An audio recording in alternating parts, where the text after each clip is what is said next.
شروع اللہ کے نام سے جو بڑا مہربان نہایت رحم والا ہے۔ الف لام را، یہ خدا کی کتاب اور قرآن روشن کی آیتیں ہیں۔ کسی وقت کافر لوگ آرزو کریں گے کہ اے کاش وہ مسلمان ہوتے۔ اے محمد صلی اللہ علیہ وآلہ وسلم، ان کو ان کے حال پر رہنے دو کہ کھا لیں اور فائدے اٹھا لیں، اور طول عمل ان کو دنیا میں مشغول کیے رہے۔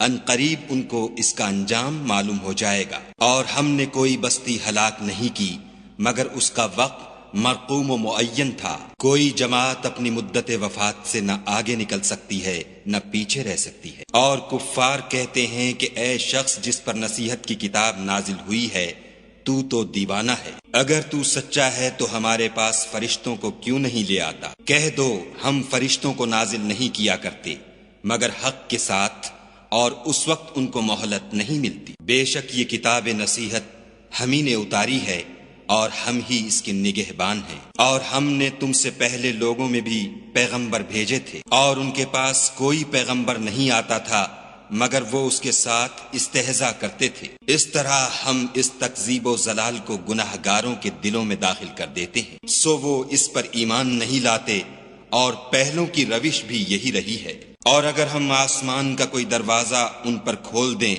اور وہ اس میں چڑھنے بھی لگیں تو بھی یہی کہیں گے کہ ہماری آنکھیں مخمور ہو گئی ہیں، بلکہ ہم پر جادو کر دیا گیا ہے۔ اور ہم ہی نے آسمان میں برج بنائے اور دیکھنے والوں کے لیے اس کو سجا دیا، اور ہر شیطان راندہ درگاہ سے اسے محفوظ کر دیا۔ ہاں اگر کوئی چوری سے سننا چاہے تو چمکتا ہوا انگارہ اس کے پیچھے لپکتا ہے۔ اور زمین کو بھی ہم ہی نے پھیلایا اور اس پر پہاڑ بنا کر رکھ دیے، اور اس میں ہر ایک سنجیدہ چیز اگائی۔ اور ہم ہی نے تمہارے لیے اور ان لوگوں کے لیے جن کو تم روزی نہیں دیتے اس میں معاش کے سامان پیدا کیے۔ اور ہمارے ہاں ہر چیز کے خزانے ہیں، اور ہم ان کو بمقدار مناسب اتارتے رہتے ہیں۔ اور ہم ہی ہوائیں چلاتے ہیں جو بادلوں کے پانی سے بھری ہوئی ہوتی ہیں، اور ہم ہی آسمان سے مے برساتے ہیں، اور ہم ہی تم کو اس کا پانی پلاتے ہیں، اور تم تو اس کا خزانہ نہیں رکھتے۔ اور ہم ہی حیات بخشتے اور ہم ہی موت دیتے ہیں، اور ہم ہی سب کے وارث مالک ہیں۔ اور جو لوگ تم میں پہلے گزر چکے ہیں ہم کو معلوم ہیں، اور جو پیچھے آنے والے ہیں وہ بھی ہم کو معلوم ہیں۔ اور تمہارا پروردگار قیامت کے دن ان سب کو جمع کرے گا، وہ بڑا دانا اور خبردار ہے۔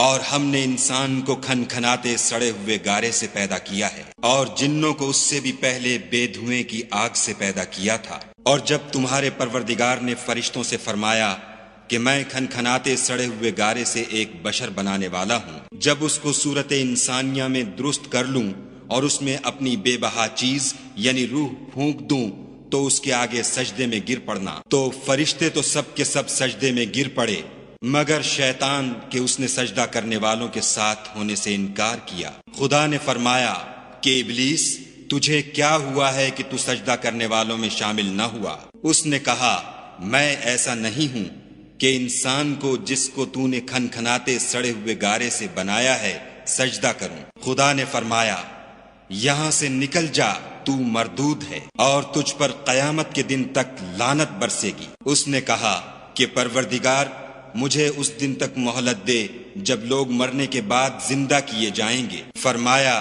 کہ تجھے مہلت دی جاتی ہے وقت مقرر یعنی قیامت کے دن تک۔ اس نے کہا کہ پروردگار جیسا تو نے مجھے رستے سے الگ کیا ہے میں بھی زمین میں لوگوں کے لیے گناہوں کو آراستہ کر دکھاؤں گا اور سب کو بہکاؤں گا۔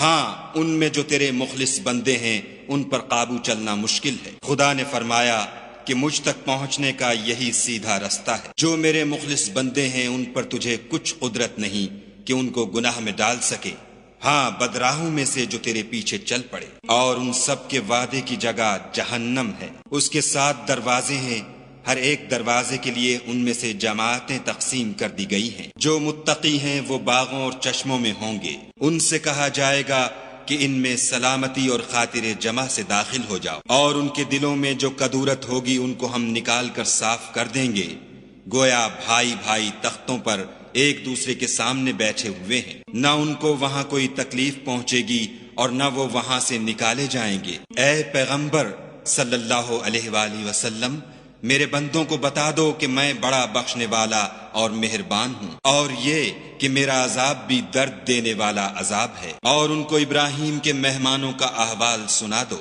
جب وہ ابراہیم کے پاس آئے تو سلام کہا۔ انہوں نے کہا کہ ہمیں تو تم سے ڈر لگتا ہے۔ انہوں نے کہا کہ ڈریے نہیں، ہم آپ کو ایک دانش مند لڑکے کی خوشخبری دیتے ہیں۔ وہ بولے کہ جب مجھے بڑھاپے نے آ پکڑا تو تم خوشخبری دینے لگے، اب کاہے کی خوشخبری دیتے ہو؟ انہوں نے کہا کہ ہم آپ کو سچی خوشخبری دیتے ہیں، آپ مایوس نہ ہوجیے۔ ابراہیم نے کہا کہ خدا کی رحمت سے میں مایوس کیوں ہونے لگا؟ اس سے مایوس ہونا گمراہوں کا کام ہے۔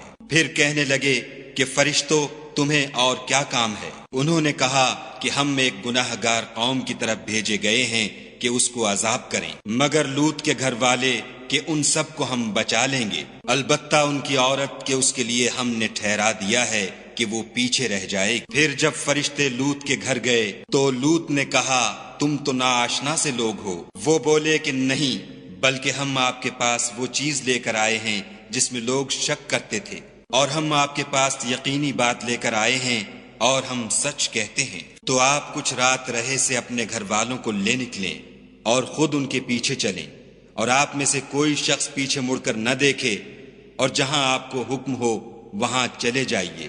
اور ہم نے لوط کی طرف وحی بھیجی کہ ان لوگوں کی جڑ صبح ہوتے ہوتے کاٹ دی جائے گی، اور اہل شہر لوط کے پاس خوش خوش دوڑے آئے۔ لوط نے کہا کہ یہ میرے مہمان ہیں، کہیں ان کے بارے میں مجھے رسوا نہ کرنا، اور خدا سے ڈرو اور میری بے آبروئی نہ کیجو۔ وہ بولے کیا ہم نے تم کو سارے جہان کی حمایت و طرفداری سے منع نہیں کیا؟ انہوں نے کہا کہ اگر تمہیں کرنا ہی ہے تو یہ میری قوم کی لڑکیاں ہیں، ان سے شادی کر لو۔ اے محمد صلی اللہ علیہ وآلہ وسلم، تمہاری جان کی قسم وہ اپنی مستی میں مدہوش ہو رہے تھے، سو ان کو سورج نکلتے نکلتے چنگھاڑ نے آ پکڑا، اور ہم نے اس شہر کو الٹ کر نیچے اوپر کر دیا اور ان پر کھنگر کی پتھریاں برسائیں۔ بے شک اس قصے میں اہل فراست کے لیے نشانی ہے، اور وہ شہر اب تک سیدھے رستے پر موجود ہے۔ بے شک اس میں ایمان لانے والوں کے لیے نشانی ہے، اور بن کے رہنے والے یعنی قوم شعیب کے لوگ بھی گناہ گار تھے،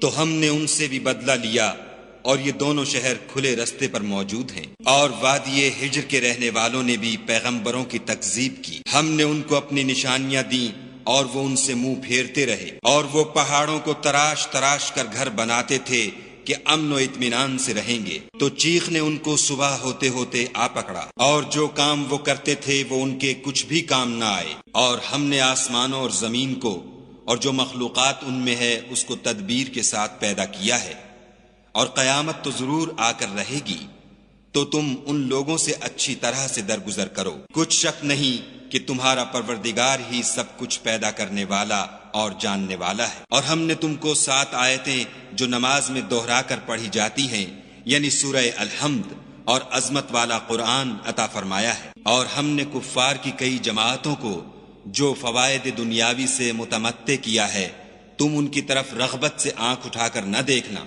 اور نہ ان کے حال پر تعسف کرنا، اور مومنوں سے خاطر اور تواضع سے پیش آنا، اور کہہ دو کہ میں تو اعلانیہ ڈر سنانے والا ہوں، اور ہم ان کفار پر اسی طرح عذاب نازل کریں گے جس طرح ان لوگوں پر نازل کیا جنہوں نے تقسیم کر دیا، یعنی قرآن کو کچھ ماننے اور کچھ نہ ماننے سے ٹکڑے ٹکڑے کر ڈالا۔ تمہارے پروردگار کی قسم ہم ان سے ضرور پرسش کریں گے ان کاموں کی جو وہ کرتے رہے، پس جو حکم تم کو خدا کی طرف سے ملا ہے وہ لوگوں کو سنا دو، اور مشرکوں کا ذرا خیال نہ کرو۔ ہم تمہیں ان لوگوں کے شر سے بچانے کے لیے جو تم سے استہزاء کرتے ہیں کافی ہیں، جو خدا کے ساتھ اور معبود قرار دیتے ہیں، سو ان قریب ان کو ان باتوں کا انجام معلوم ہو جائے گا، اور ہم جانتے ہیں کہ ان کی باتوں سے تمہارا دل تنگ ہوتا ہے، تو تم اپنے پروردگار کی تسبیح کہتے اور اس کی خوبیاں بیان کرتے رہو، اور سجدہ کرنے والوں میں داخل رہو، اور اپنے پروردگار کی عبادت کیے جاؤ